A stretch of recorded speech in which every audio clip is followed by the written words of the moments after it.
અન્નપૂર્ણા રસોઈ ઘરમાં તમારું સ્વાગત છે. ચાલો આજે આપણે બનાવીશું ફરાળી દહીં વડા. તો એની માટે આપણે આ બધી વસ્તુ લઈ લીધી છે. તો આપણે આ મોરૈયો એક વાટકી લીધો છે. આપણે 2 મોટી ચમચી જેટલા સાબુદાણા લીધા છે. સાબુદાણા આપણે થોડાક શેકી લીધા છે ધીમા તાપ ઉપર. અને આપણે 3 બટેટા બાફી અને લીધા છે. અને 4 આપણે મીડિયમ તીખા મરચા લીધા છે. એક આદુનો કટકો લીધો છે અને અડધી વાટકી આપણે સિંગદાણા લીધા છે. આપણે સાબુદાણા અને મોરૈયો બંને ભેગા પીસવાના છે અને સિંગદાણા આપણે પછી પીસીશું. ચલો હવે આપણે સિંગદાણા અને મોરૈયો અને સાબુદાણા બધી વસ્તુ આપણે પીસી લઈશું. ચલો હવે આપણે તેલ ગરમ થઈ ગયું છે. તેલ આપણે 2 ચમચી મૂક્યું છે. હવે આપણે જીરું નાખીશું અને તલ અને વરિયાળી બંને વસ્તુ આપણે તલ 1.5 ચમચી લીધા છે અને વરિયાળી આપણે 1 ચમચી લીધી છે. આ બધી વસ્તુ સારી એવી આપણે સાંતળી લઈશું. આદુ મરચાની પેસ્ટ નાખીશું. બધી વસ્તુ સારી એવી સાંતળી લઈશું આપણે. હાલો હવે આપણે પાણી નાખવાનું છે. આપણે 1 વાટકી મોરૈયો લીધો હતો તો આપણે 2 વાટકી એમાં પાણી નાખીશું. તો આપણે 1 વાટકી નાખ્યું છે. હવે આપણે બીજી વાટકી નાખીશું. આ રીતે માપ લઈ લઈએ એટલે આપણે પરફેક્ટ કોઈ પણ વસ્તુમાં માપ લઈએ તો પરફેક્ટ વસ્તુ બને છે. હવે આપણે એકવાર આને ઉકાળીશું. ચાલો હવે આપણે આની અંદર મસાલા કરીશું. તો આપણે કોથમીર લીધી છે 1 મુઠ્ઠી જેટલી, એટલે કે અડધા કપ જેટલી કોથમીર લીધી છે. આપણે કાળા મરીનો પાવડર લીધો છે 1 ચમચી. બધી વસ્તુ આપણે મિક્સ કરતા જઈશું. અને આપણે ફરાળી મીઠું લીધું છે, સિંધો મીઠું. હવે આપણે આ પાણીને સારું એવું ઉકળવા દઈશું.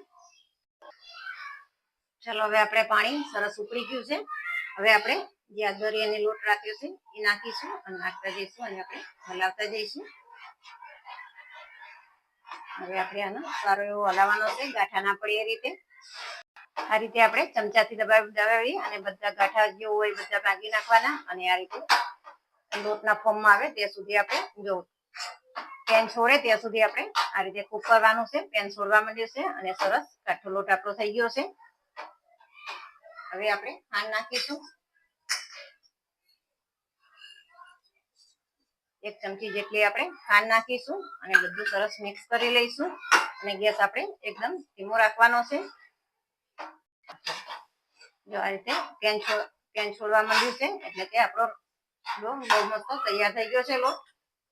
હવે આપણે લીંબુ નીચોવીશું. લીંબુ આપણે અડધી ફાડ નીચોવાનું છે. વધારે લીંબુ પડશે તો ખાવાની મજા નહીં આવે. બધું મિક્સ કરી લઈશું અને આપણે ગેસ બંધ કરી દઈશું. અને આ બધી પ્રોસેસ આપણે એકદમ ધીમા ગેસે કરેલી છે. ચાલો હવે આપણે આના બીજા મોટા વાસણો કાઢી અને ઠંડુ કરી લઈશું. ચાલો આપણું મિશ્રણ ઠંડુ થઈ ગયું છે. તો હવે આપણે જે બટેટા છે એના આ રીતે નાની સીણી લઈ અને સીણી લઈશું. બટેટા આપણે પહેલા જ બાફી અને ઠંડા કરી લીધા છે. આ રીતે ઠંડા બટેટા લઈએ તો એમાં મોચરનો ભાગ ઓછો હોય છે એટલે એકદમ ઢીલું નથી થતું અને બહુ સરસ આપણા વડા બને છે. આ 3 બટેટા લીધા હતા એ આપણે સરસ ઝીણા સીણી લીધા છે. હવે આપણે આમાં સિંગદાણાનો ભૂકો નાખવાનો છે. તો આપણે આમાંથી અડધો સિંગદાણાનો ભૂકો નાખીશું અને સંચર મીઠું નાખીશું 1 ચમચી જેટલું. નાની ચમચી લીધું છે આપણે સંચર મીઠું. અને આપણે આ બધી વસ્તુ આપણે મિક્સ કરી લઈશું. આ બધી વસ્તુ મિક્સ કરી અને આપણે એકવાર ચેક કરી લેવાનું. જો તમારે કોઈ વસ્તુની જરૂર હોય તો એ વસ્તુ તમે અત્યારે ઉમેરી શકો છો. જો આ રીતે આપણે જે રીતે લોટ બાંધ્યો હોય એ રીતે આપણે બાંધી લીધો છે. અને મારે હજી 1 ચમચી સિંગદાણાની પાવડરની જરૂર હતી તે એ પણ મેં 1 ચમચી જેટલો નાખ્યો હતો. એટલે બહુ સરસ બન્યો છે આપણો લોટ. આપણે થોડુંક તેલ નાખી અને સરસ ટૂંપી લઈશું.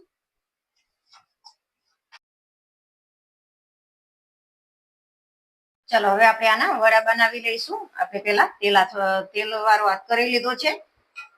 આ રીતે તમારે જે સાઈઝના કરવા એ રીતના મીડિયમ સાઈઝના કરવા હોય તો મોટા કરવા હોય તો આ રીતે બોલ્સ વાળી અને આ રીતે આ થેલીમાં જે રીતે આપણે રોટલો ટીપીએ એ રીતે ટીપી અને આપણે વડું બનાવી દેવાનું છે. બહુ સરસ આપણું વડું બની ગયું છે. આ રીતે આપણે બધા વડા બનાવી લઈશું. જો આ રીતે હું બીજું પણ તમને વણી અને બતાવું છું.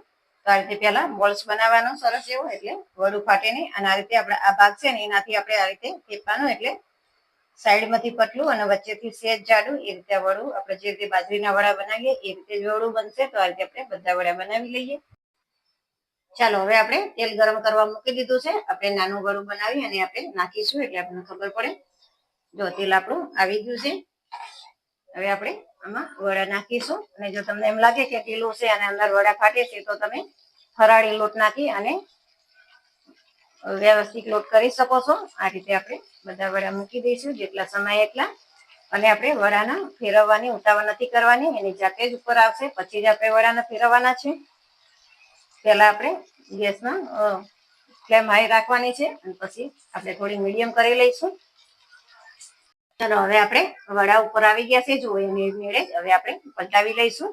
તો આ રીતે ચીપિયાની કે ચમચાની ગમે તેની મદદથી આ રીતે તમે બધા પલટાવી લેવાના તમારે. ચાલો આપણે વડા તરાઈ ગયા છે અને જો બધા વડા સરસ આ રીતે ગોલ્ડન થઈ ગયા છે. અને વધારે નથી ચડાવવાના કારણ કે આપણે બધી વસ્તુ પહેલા ચડવી જ લીધેલી છે. તો આ રીતે આપણે બધા વડા કરી લઈશું. હવે આપણે ફરાળી ચટણી બનાવવાની છે. તો એની માટે આપણે કોથમીર લીધી છે. કોથમીર આપણે ધોઈ અને લઈ લીધી છે. 1 ચમચી ખાંડ લીધી છે. શેંગદાણા લીધા છે 2 ચમચી, 2 મરચા, 1 આદુનો કટકો અને અડધું લીંબુ લીધું છે. આપણે સિંધવ મીઠું અને સંચર મીઠું બંને મિક્સ લીધું છે અને આપણે 2 ચમચી પાણી લઈશું. હવે આ બધી વસ્તુ આપણે પીસી લઈશું. કોથમીર લઈ લીધી છે. શેંગદાણા નાખીશું, ખાંડ નાખીશું, મીઠું નાખીશું, આદુ નાખીશું આપણે અને આપણે આ 2 લીલા મરચા નાખીશું. 1 થી 1.5 ચમચી જેટલું આપણે પાણી નાખ્યું છે અને અડધી ફાડ આપણે લીંબુ નીચોવીશું. આ બધી વસ્તુ આપણે પીસી લઈશું. ચાલો આપણે ચટણી જો તૈયાર થઈ ગઈ છે. મેં પહેલા 2 ચમચી વેળ્યું હતું અને પાછળથી પણ 2 ચમચી વેળ્યું હતું કારણ કે આપણે વડામાં ખાવાની છે એટલે આ રીતની આપણે ઠીક ચટણી રાખવાની છે.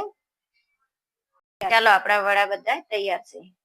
ચાલો હવે આપણે દહીં વડા બનાવવાના છે. તો એની માટે આપણે આ રીતે વડાના કટકા કરી લઈશું. હવે આપણે આની ઉપર આ રીતે મીઠું દહીં નાખીશું. આપણે દહીં થોડુંક વધારે નાખવાનું છે આમાં. આ ડીશ બહુ સરસ થાય છે. જો આ રીતે દહીંથી બધા વડાના કોટિંગ કરી લીધું છે અને દહીંમાં આપણે થોડી ખાંડ નાખી અને આપણે ઝીણીથી સરસ એવું ચીરી અને સ્મૂથ બનાવી લીધેલું છે. હવે આપણે આંબલી અને ખજૂરની ચટણી નાખીશું. એ તમારા સ્વાદ પ્રમાણે તમે નાખી શકો છો. હવે આપણે જે મરચા અને કોથમીર અને શેંગદાણાની ચટણી બનાવી છે એ નાખીશું. એ પણ તમે તમારા સ્વાદ પ્રમાણે નાખી શકો છો. ચલો હવે આપણે શેકેલા જીરાનો પાવડર ઉપરથી સ્પ્રિંકલ કરીશું. તો તૈયાર છે આપણી ડીશ. ચલો આપણી દહીં વડાની ડીશ તૈયાર છે. તો તમને આ રેસીપી વિડીયો ગમે હોય તો ચેનલને લાઈક, શેર અને સબસ્ક્રાઈબ કરજો.